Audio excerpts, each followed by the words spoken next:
Hello everyone, कैसे हैं आप सभी लोग। आज के इस वीडियो में हम बायोलॉजी का एक बहुत ही इंपॉर्टेंट टॉपिक डिस्कस करने वाले हैं, ह्यूमन सिस्टम। ह्यूमन सिस्टम एक ऐसा टॉपिक है जिसके अंदर हम ह्यूमन बॉडी के अलग अलग सिस्टम को हम स्टडी करते हैं, जैसे कि digestive system, nervous system, skeleton system, excretory system, उत्सर्जन तंत्र, रेस्पिरेटरी सिस्टम। तो इस तरीके से अलग अलग सिस्टम को हम इस पार्ट में डिस्कस करने वाले हैं। तो उसी कड़ी में आज का जो वीडियो होने वाला है वो होने वाला है डाइजेस्टिव सिस्टम का, मतलब पाचन तंत्र। हम खाना खाते हैं, खाना हमारे शरीर के अंदर किस तरीके से पचता है, किस तरीके से डाइजेस्ट होता है, इस पूरी प्रोसेस को हम डिटेल में अच्छे से समझने वाले हैं। क्वेश्चंस काफ़ी बनते हैं यहाँ से, ध्यान से वीडियो को देखिएगा। शुरू करते हैं हमारे सेशन को।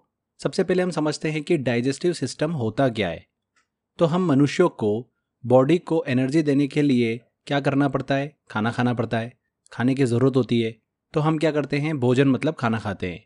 फिर क्या होता है? हम जो भोजन करते हैं उसके बाद हमारे शरीर के अलग अलग ऑर्गन जो होते हैं, अंग जो होते हैं, वो इस खाने को छोटे छोटे टुकड़ों में तोड़कर डाइजेस्ट मतलब पचाने में मदद करते हैं। इस पूरे सिस्टम को ही क्या बोला जाता है? डाइजेस्टिव सिस्टम बोला जाता है। स्टेप बाय स्टेप हम समझते हैं। हमारे डाइजेस्टिव सिस्टम में जो ऑर्गन काम करते हैं पहले हम उनको देख लेते हैं। देखिए, मैंने दो ग्रुप बनाए हैं। ब्यूकल कैविटी मतलब मुख वाला भाग, उसके बाद ईसोफेगस, ग्रास नली बोला जाता है, स्टमक जिसे अमाशय बोला जाता है, और इंटेस्टाइन जिसे आंत बोला जाता है, जिसमें दो पार्ट होते हैं, एक स्मॉल इंटेस्टाइन का और एक लार्ज इंटेस्टाइन का।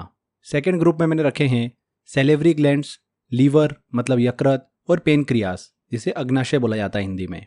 तो ये दो ग्रुप में मैंने अलग अलग देखिए ऑर्गन्स को रखा है। मैंने अलग अलग इसलिए रखा है, ग्रुप ए वाले जितने भी ऑर्गन्स हैं, हम जो खाना खाते हैं वो इन ऑर्गन से होता हुआ जाता है। पर ग्रुप बी के अंदर जितने भी ऑर्गन्स हैं, जैसे कि सेलिवरी ग्लैंड्स, लीवर, पेनक्रियास, खाना हमारा इन भागों तक नहीं पहुंचता है। इन भागों से निकलने वाला जो जूस होता है या फिर एंजाइम्स होते हैं वो हमारे खाने में आके मिलते हैं और खाने को पचाने में मदद करते हैं। तो ये चीज़ आपको क्लियर हुई। चलिए अब खाने की पूरी प्रोसेस को हम डिस्कस करते हैं। स्टेप 1 देखें तो ये प्रोसेस स्टार्ट होती है हमारे मुख से, माउथ से। हम सबसे पहले खाने को मतलब भोजन को मुंह के जरिए शरीर में लेते हैं। यहाँ पर भोजन को दांतों से चबाया जाता है और लार जो होती है मतलब सलाइवा के साथ में मिक्स किया जाता है। हमारे मुंह में 3 जोड़ी सेलिवरी ग्लैंड्स होती है, मतलब लार ग्रंथियाँ होती है, जिनसे लार मतलब सलाइवा निकलने का काम होता है। ये 3 ग्लैंड्स कौन कौन सी होती हैं? पेरोटिक, सबलिंगुअल और सबमैंडिबुलर। तो ये 3 ग्लैंड्स होती है, वेरी वेरी इंपॉर्टेंट है, ध्यान से समझते जाइएगा। पेरोटिक ग्लैंड जो है ना, ये इन तीनों में सबसे बड़ी ग्लैंड होती हैं, मतलब सबसे बड़ी लार ग्रंथि होती हैं। इस ग्लैंड में अगर इन्फेक्शन हो जाता है तो हमको मम्स रोग जो है वो देखने को मिलता है, मतलब गलसुआ रोग। ये सेलिवरी ग्लैंड्स जो होती है ये बहुत सारे एंजाइम्स को रिलीज करती हैं, जिसमें से एक एंजाइम है टाइलिन एंजाइम। इसे एमाइलेज के नाम से भी जाना जाता है। ये बेसिकली क्या काम करता है? कार्बोहाइड्रेट को डाइजेस्ट करने में मदद करता है। टाइलिन एंजाइम जो होता है ये स्टार्च मतलब मार्ट को माल्टोज में कन्वर्ट कर देता है। स्टार्च जो होता है, देखिए मैंने आपको बताया था न्यूट्रिशन वाले टॉपिक में कि कार्बोहाइड्रेट जो होते हैं वो 3 टाइप के होते हैं, मोनोसेकेराइड, डाइसेकेराइड और पॉलीसेकेराइड। स्टार्च जो है ये पॉलीसेकेराइड है। पॉलीसेकेराइड को डाइसेकेराइड में कन्वर्ट करने का काम कौन सा एंजाइम करता है? टाइलिन एंजाइम करता है। स्टार्च को माल्टोज में ये कन्वर्ट कर देता है टाइलिन एंजाइम। क्लियर? फिर मुंह में माल्टेज नामक एक और एंजाइम होता है जो कि क्या करता है? इस माल्टोज को ग्लूकोज में कन्वर्ट कर देता है। मुंह में रिलीज होने वाले एंजाइम में एक और एंजाइम होता है लाइसोजाइम। ये लाइसोजाइम एंजाइम जो होता है ये मुख के जो बैक्टीरिया होते हैं उनको मारने का काम करता है। यहाँ पर मुख में पाचन मतलब डाइजेशन कंप्लीट होता है। मुख में पचा हुआ भोजन जो होता है उसे क्या नाम से बोला जाता है? बोलस बोला जाता है। ये चीज़ आप दिमाग में रखिएगा। हमारे मुख में खाना गया, अच्छे से हमने उसको च्यू कर लिया मतलब चबा लिया, तो उसे क्या बोला जाता है? बोलस बोला जाता है। एक और चीज़ समझने वाली है कि हमारे मुख में सिर्फ कार्बोहाइड्रेट का पाचन होता है। हम जो खाना खाते हैं उसमें बेसिकली 3 फूड इंग्रेडिएंट्स होते हैं, कार्बोहाइड्रेट, प्रोटीन और फैट। तो हमारा शरीर इन तीनों को ही पचाने का काम करता है। तो मुख में कार्बोहाइड्रेट का पाचन जो है वो होता है, सिर्फ कार्बोहाइड्रेट का। क्लियर? इसके बाद आगे बढ़ते हैं। स्टेप 2 आती है, हमारे मुंह से ही कनेक्टेड होती है ईसोफेगस मतलब ग्रास नली। मुख में बना जो बोलस होता है ये ईसोफेगस से होते हुए मतलब ग्रास नली, आहार नली बोल सकते हैं इसको हम, उससे होते हुए स्टमक तक पहुंचता है मतलब अमाशय तक पहुंचता है। ईसोफेगस की बात करें फ्रेंड्स तो ये पूरी तरीके से मसल से बनी हुई एक संरचना होती है जो कि 25 सेंटीमीटर लंबी होती है, जो कि सीधे स्टमक मतलब अमाशय से कनेक्टेड होती है। ईसोफेगस जो होता है, ग्रास नली जो होती है, ये केवल खाने को स्टमक तक पहुंचाने का काम करती हैं। जो बोलस बना मुंह में उसको स्टमक तक पहुंचाने का काम करती हैं। ईसोफेगस के अंदर कोई भी डाइजेशन प्रोसेस नहीं होती है। क्लियर? इस ईसोफेगस और ट्रेकिया मतलब श्वास नली जो होता है, इनके बीच में एक ढक्कन की तरह एपिग्लोटिस काम करता है। एपिग्लोटिस बहुत ही इंपॉर्टेंट, पूछा जा सकता है आपसे। ये एपिग्लोटिस जो होता है खाने को हमारी जो श्वास नली होती है, ट्रेकिया होता है, उसमें जाने से रोकता है। क्लियर हुआ? इसके बाद अगली स्टेप आती है हमारी स्टमक की। खाना हमारे स्टमक तक पहुंच चुका है। स्टमक की इनर सरफेस पर हमको गैस्ट्रिक ग्लैंड जो है वो देखने को मिलती हैं। ये गैस्ट्रिक ग्लैंड जो होती है गैस्ट्रिक जूस को स्रावित करती हैं, मतलब गैस्ट्रिक जूस को रिलीज करती हैं। इस गैस्ट्रिक जूस की बात करें हम तो इसमें HCl होता है, हाइड्रोक्लोरिक एसिड। इसके अलावा इसके अंदर कई सारे एंजाइम्स हमको देखने को मिलते हैं, जैसे कि पेप्सिन एंजाइम, रेनिन एंजाइम और एमाइलेज एंजाइम। HCl जो होता है हाइड्रोक्लोरिक एसिड, ये खाने के साथ जो आए छोटे छोटे बैक्टीरिया होते हैं उनको खत्म करने का काम करता है। वहीं पेप्सिन एंजाइम जो होता है ये खाने में जो प्रोटीन होता है उसको पेप्टोन्स में कन्वर्ट कर देता है। रेनिन नामक एंजाइम भी प्रोटीन को पचाने का काम करता है। वहीं एमाइलेज एंजाइम जो होता है ये कार्बोहाइड्रेट को डाइजेस्ट करने में मदद करता है। हमारे स्टमक में जो हाइड्रोक्लोरिक एसिड होता है ये स्टमक में बहुत सारे एंजाइम को एक्टिवेट कर देता है और बहुत ज़रूरी भी होता है। पर अगर स्टमक में इस HCl की मात्रा अगर बढ़ जाती है तो उसे ही हम एसिडिटी कहते हैं। भोजन जो होता है, हमारा खाना जो होता है, फूड, वो स्टमक में 3 से 4 घंटे तक रहता है। स्टमक के अंदर फिर पचा हुआ भोजन क्या कहलाता है? काइम के नाम से जाना जाता है। अब ये काइम जो होता है ये स्टमक से स्मॉल इंटेस्टाइन की तरफ जाता है। स्मॉल इंटेस्टाइन में जाए उससे पहले इसमें कुछ जूस आकर मिलते हैं और ये जूस जो होते हैं, रस जो होते हैं, ये आते हैं लीवर और पेनक्रियास से। तो अभी के लिए हम हमारी प्रोसेस को थोड़ा सा यहाँ रोकते हैं, क्योंकि हमको ये समझना पड़ेगा कि ये जूस जो आ रहे हैं ये क्या काम करते हैं और ये कैसे वहाँ से आ रहे हैं। तो लीवर और पेनक्रियास को हम थोड़ा सा पहले समझ लेते हैं, फिर हमारी प्रोसेस को हम आगे बढ़ाएंगे। यहाँ पर ध्यान दीजिएगा, लीवर और पेनक्रियास में खाना नहीं जाता है, ये काफ़ी इंपॉर्टेंट है। इन दोनों भाग से जूस निकलता है जो कि हमारे खाने में आकर मिलता है। सबसे पहले हम लीवर की बात करते हैं। लीवर, जिसे यकृत बोला जाता है, शरीर की ये सबसे बड़ी ग्लैंड होती है, मतलब ग्रंथि होती है। और लीवर का वजन जो होता है अप्रॉक्सीमेट 1.5 kg के आसपास होता है। ध्यान दीजिएगा, लीवर से कोई भी एंजाइम जो होता है वो रिलीज नहीं होता है। लीवर के ठीक नीचे राइट हैंड साइड में एक नाशपाती के आकार की थैलीनुमा संरचना होती है, जिसे गल ब्लैडर के नाम से जाना जाता है। हिंदी में इसे बोला जाता है पित्ताशय।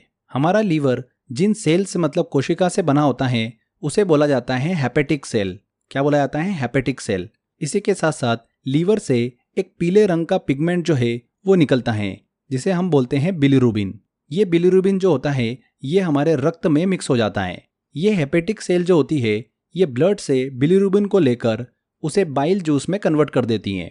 अभी मैंने आपको बताया लीवर जिन सेल से मिलकर बना होता है उसे बोलते हैं हम हेपेटिक सेल। ये हेपेटिक सेल ब्लड से इस बिलिरुबिन को लेकर बाइल जूस में कन्वर्ट कर देती हैं, जो कि गल ब्लैडर में स्टोर रहता है। क्लियर हुआ आपको? गल ब्लैडर में जो जूस स्टोर रहता है उसे क्या बोला जाता है? बाइल बोला जाता है। इसी बाइल जूस से फैट, मतलब वसा के पाचन में मदद मिलती है। जो हमारी बॉडी के अंदर फैट को पचाने का काम करता है वो ये बाइल जूस ही करता है। बहुत ही इंपॉर्टेंट होता है ये। यहाँ पर ध्यान दीजिएगा, हेपेटिक सेल ब्लड से बिलिरुबिन को लेने का काम करती हैं, पर अगर ये बिलिरुबिन को लेना बंद कर दे ब्लड से तो शरीर में बिलिरुबिन की मात्रा बढ़ जाएगी, तो शरीर पीला पड़ जाता है और हम इसे ही पीलिया, मतलब जॉइंडिस बोलते हैं। क्लियर हुआ आपको? पीलिया की कंडीशन में जो बाइल जूस होता है वो बनना कम हो जाता है। तब हमारा शरीर जो होता है वो फैट का पाचन नहीं कर पाता है। इसीलिए डॉक्टर जो होते हैं पीलिया या फिर जॉइंडिस के समय घी, तेल इनको खाने से मना करते हैं। इसके अलावा लीवर का काम यूरिया का निर्माण करना भी होता है। खाने के विषैले पदार्थों को खत्म करने का काम भी होता है। Liver dead RBC, red blood cell को नष्ट करके प्लीहा की सफाई करने का भी काम करता है। लीवर में ही हिपेरिन का निर्माण होता है, जो कि ब्लड को लिक्विड स्टेज में बनाए रखने में मदद करता है। बहुत बार यह क्वेश्चन पूछा जाता है। तो यकृत से बना बाइल जूस जो होता है वो गल ब्लैडर में आकर स्टोर होता है। अब आगे बढ़ते हैं, बात करते हैं हम पेनक्रियास की। पेनक्रियास ये मनुष्य की दूसरी सबसे बड़ी ग्लैंड होती है और बहुत ही इंपॉर्टेंट भी होती है, जो कि अलग अलग एंजाइम्स और हार्मोन को रिलीज करती हैं। देखिए, ग्लैंड जो होती है ना, इसका काम क्या होता है? ग्लैंड जूस को रिलीज करती है और इसी जूस में एंजाइम्स होते हैं जो कि भोजन को पचाने का काम करते हैं, फूड को डाइजेस्ट करने का काम करते हैं। ये जो ग्लैंड्स होती है, ग्रंथियाँ होती हैं, ये दो टाइप की होती हैं, एंडोक्राइन और एक्सोक्राइन, अंतःस्रावी ग्रंथि और बाह्य स्रावी ग्रंथि। एंडोक्राइन ग्लैंड जो होती है वो हार्मोन को रिलीज करती हैं, वहीं एक्सोक्राइन ग्लैंड जो होती है वो एंजाइम्स को रिलीज करती हैं। हमारा शरीर का जो पेनक्रियास वाला भाग होता है ये एक मिश्रित ग्लैंड होता है, मिक्स्ड ग्लैंड होता है, मतलब ये दोनों तरीके से काम करता है, हार्मोन को भी रिलीज करता है और एंजाइम को भी रिलीज करता है। कौन कौन से हार्मोन और कौन कौन से एंजाइम को रिलीज करता है ये काफ़ी इंपॉर्टेंट है। देखिए, पेनक्रियास के अंदर 3 सेल जो होती है वो अलग अलग हार्मोन को रिलीज करती हैं। अल्फा सेल से ग्लूकेगॉन हार्मोन रिलीज होता है, बीटा सेल से इंसुलिन हार्मोन रिलीज होता है, ये बहुत पूछा जाता है एग्जाम में, और गामा सेल से सेमेटोस्टेटिन नामक हार्मोन जो है वो रिलीज होता है। क्लियर हो गया आपको। वहीं एंजाइम्स की बात करें तो पेनक्रियास जो है वो ट्रिप्सिन, लाइपेज और एमाइलेज नामक एंजाइम जो है वो रिलीज करता है। ट्रिप्सिन एंजाइम जो होता है ये प्रोटीन को पचाने में मदद करता है, लाइपेज एंजाइम फैट को पचाने में मदद करता है, वहीं एमाइलेज एंजाइम जो है ये कार्बोहाइड्रेट का पाचन मतलब डाइजेस्ट करने में मदद करता है। ये चीज़ क्लियर हो गई। पेनक्रियास से निकलने वाले जूस में ये सभी एंजाइम जो होते हैं वो उपस्थित होते हैं, जो कि भोजन के हर एक कंपोनेंट को डाइजेस्ट कर देते हैं, इसीलिए इसे कंप्लीट डाइजेस्टिव जूस भी कहते हैं। इस कंप्लीट डाइजेस्टिव जूस की बात करें तो इसमें 98% तो पानी होता है, वाटर होता है, 2% एंजाइम और मिनरल्स हैं। तो हमने ये डिस्कस किया लीवर से जो बाइल जूस आ रहा है और पेनक्रियास से जो पेनक्रियास जूस आ रहा है जिसे कंप्लीट डाइजेस्टिव जूस बोलते हैं, ये दोनों जो स्टमक से हमारा खाना आता है स्मॉल इंटेस्टाइन में, उस पॉइंट पर आकर ये जूस दोनों मिलते हैं। डाइजेस्टिव जूस में उपस्थित ट्रिप्सिन एंजाइम जो होता है वो स्टमक से आए पेप्टोन्स को एमिनो अम्ल मतलब एमिनो एसिड में कन्वर्ट कर देता है। ये बहुत ही इंपॉर्टेंट है, पूछा जाता है एग्जाम में कि ट्रिप्सिन एंजाइम का काम क्या होता है। पेप्टोन्स को एमिनो एसिड में कन्वर्ट कर देता है। तो इस तरीके से हमारा खाना जो है वो स्मॉल इंटेस्टाइन में एंटर करता है। अब हमारे खाने की जो प्रक्रिया है वो पहुंचती है इंटेस्टाइन पर, मतलब आंत पर। तो छोटी आंत सबसे पहले हम डिस्कस कर रहे हैं। स्मॉल इंटेस्टाइन जो होती है ये हमारे फूड के कंप्लीट डाइजेशन की एक लास्ट स्टेज होती है। यहाँ पर जो हमारा डाइजेस्ट फूड होता है, पचा हुआ भोजन होता है, उसका एब्जॉर्प्शन होता है, मतलब अवशोषण होता है। हमारी बॉडी उसको पूरी तरीके से चूस लेती है।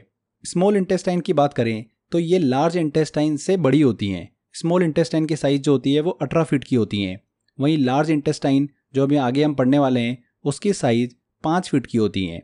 स्मॉल इंटेस्टाइन फ्रेंड्स 3 भागों में डिवाइडेड होती हैं। इसका शुरू का जो हिस्सा होता है उसे डिओडेनम बोलते हैं, बीच का जो हिस्सा होता है उसे जेजुनम, और लास्ट का जो हिस्सा होता है स्मॉल इंटेस्टाइन का उसे इलियम के नाम से जाना जाता है। एक एक करके तीनों हिस्सों को डिस्कस करें तो हमारा खाना सबसे पहले डिओडेनम में पहुंचता है। स्टमक से पचा हुआ भोजन जो होता है जिसे हम काइम बोल रहे हैं वो स्मॉल इंटेस्टाइन के डिओडेनम वाले भाग में ही आता है। जैसा कि मैंने आपको बताया, जो बाइल जूस होता है, पित्त रस होता है और पेनक्रियास जूस होता है वो इसी भाग में आकर मिलते हैं, जिसकी वजह से हमारे फूड का अधिकांश भाग जो होता है वो डिओडेनम में ही पच जाता है, डाइजेस्ट हो जाता है। इसके बाद खाना पहुंचता है जेजुनम में। इस भाग में भी हमारे फूड का पाचन होता है और एब्जॉर्प्शन का काम होता है। नेक्स्ट हमारा खाना पहुंचता है इलियम वाले भाग में। स्मॉल इंटेस्टाइन का ये भाग जो होता है ये बहुत सारे एंजाइम्स को रिलीज करता है, जैसे कि इरिप्सिन, माल्टेज, लेक्टोज, इस तरीके से अलग अलग एंजाइम्स को रिलीज करता है जो कि हमारे भोजन को डाइजेस्ट करने में मदद करते हैं। इन सभी स्टेज के पूरे होने के बाद भोजन जो होता है, फूड जो होता है वो पूरी तरीके से डाइजेस्ट हो जाता है और स्मॉल इंटेस्टाइन की दीवारें जो होती है, सरफेस जो होती है, वो भोजन को पूरी तरीके से ऑब्जॉर्ब कर लेती हैं। इसके बाद फूड का डाइजेशन जो है वो नहीं होता है। स्मॉल इंटेस्टाइन में पचा हुआ भोजन किस नाम से जाना जाता है? काइल के नाम से जाना जाता है। छोटी आंत मतलब स्मॉल इंटेस्टाइन से अनडाइजेस्ट फूड को शरीर से बाहर निकालने के लिए लार्ज इंटेस्टाइन में भेज दिया जाता है। लार्ज इंटेस्टाइन की लंबाई जो होती है वो लगभग 5 फीट के आसपास की होती है, जो कि स्मॉल इंटेस्टाइन से छोटी होती हैं। जैसा कि अभी मैंने आपको बताया था, लार्ज इंटेस्टाइन में फूड का डाइजेशन नहीं होता है। ये चीज़ काफ़ी इंपॉर्टेंट है। इसमें सिर्फ वाटर और इलेक्ट्रोलाइट्स जो होते हैं उसका एब्जॉर्प्शन होता है, अवशोषण होता है। इस एब्जॉर्प्शन के बाद बचा हुआ वेस्ट सॉलिड जो होता है वो रेक्टम में जाकर स्टोर हो जाता है। देखिए, जो लार्ज इंटेस्टाइन होती है ये 3 भागों में बटी हुई होती हैं, सीकम, कॉलन और रेक्टम।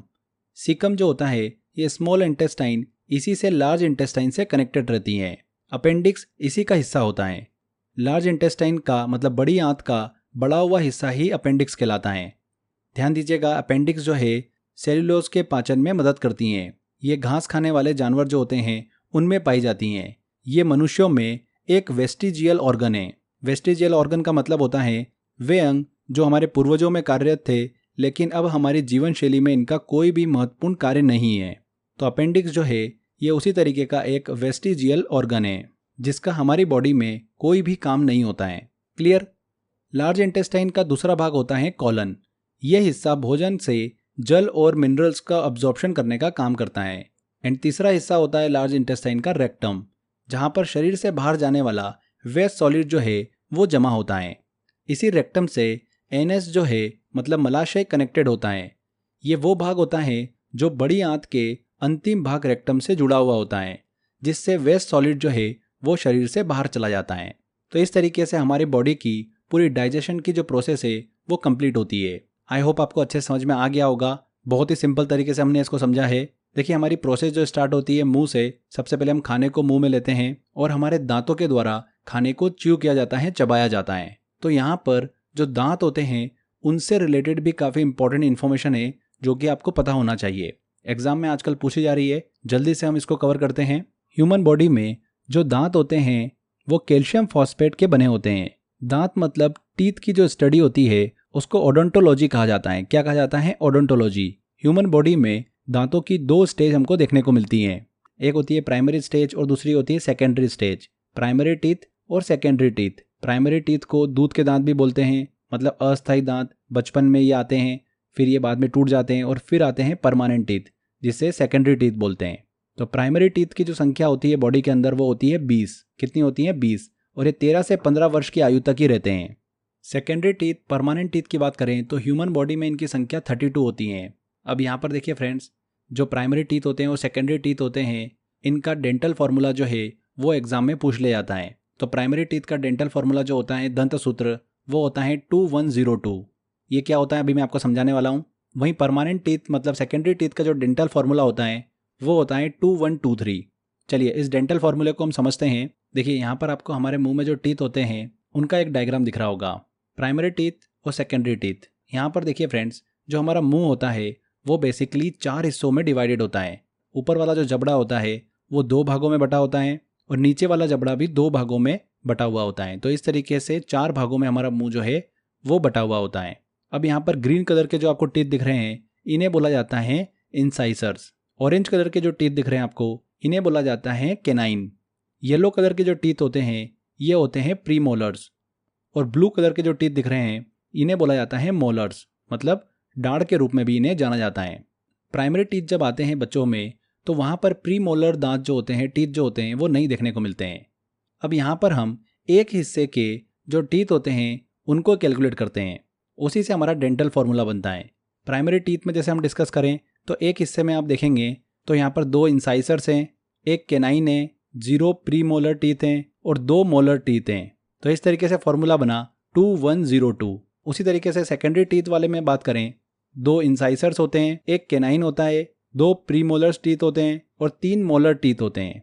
तो इस तरीके से सेकेंडरी टीथ में मतलब स्थायी दांत में जो फार्मूला बनता है वो बनता है 2123 का। तो आई होप आपको समझ में आ गया होगा। इनसे रिलेटेड भी आजकल एग्जाम के अंदर क्वेश्चन पूछे जा रहे हैं, इसलिए आपको ये दिमाग में रखना है। तो यहाँ पर फ्रेंड्स डाइजेस्टिव सिस्टम वाला टॉपिक हमारा कंप्लीट होता है। आई होप आपको पूरा टॉपिक अच्छे से समझ में आ गया होगा। मैंने टेस्ट वाले सेक्शन में इस टॉपिक से रिलेटेड काफ़ी क्वेश्चंस आपको दे रखे हैं, लगभग 40-50 क्वेश्चन हैं। आप उनकी अच्छे से प्रैक्टिस करिए। 100% इसी टेस्ट में से आपको एग्जाम में क्वेश्चन देखने को मिलेगा। लेक्चर आपने ध्यान से देखा है, सारे क्वेश्चन आपसे इजीली बन जाएंगे। तो अच्छे से मेहनत करते रहिए। जितने इंटरेस्ट से मैं आपको पढ़ा रहा हूँ उतने इंटरेस्ट से आप भी पढ़ते जाइए। 100% आपको सफलता मिलेगी।